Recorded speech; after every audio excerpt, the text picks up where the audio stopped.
বলিউডের জনপ্রিয় তারকা দম্পতি ঐশ্বরিয়া রায় ও অভিষেক বচ্চনকে নিয়ে কিছুদিন যাবৎ বিচ্ছেদের গুঞ্জন চলছে। এর মাঝে মুম্বাইয়ের নেতা মুকেশ আম্বানির কালচারাল সেন্টার দ্য আর্চিস সিনেমার প্রিমিয়ারে অভিষেক বচ্চনের হাত ধরে প্রকাশ্যে আসলেন ঐশ্বরিয়া। এরপরও থেমে নেই গুঞ্জন।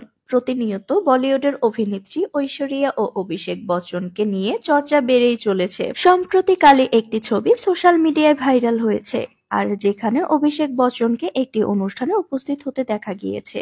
শুধু তাই নয়, এই দিন অভিনেতার হাতে বিয়ের আংটিটাও দেখা যায়নি, যেটা কিনা এতদিন পর্যন্ত তিনি সব সময় পরে থাকতেন। তবে চলতি বছরের 1 নভেম্বর 50তম জন্মদিন একাই কাটিয়েছেন বচ্চন পরিবারের পুত্রবধূ।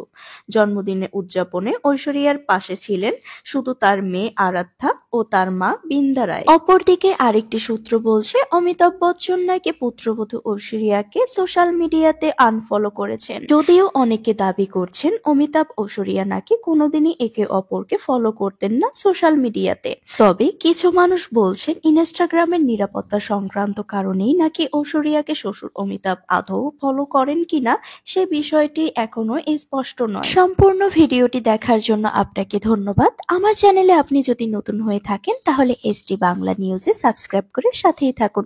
ভিডিওটি ভালো লাগলে লাইক, কমেন্ট ও শেয়ার করুন। ধন্যবাদ।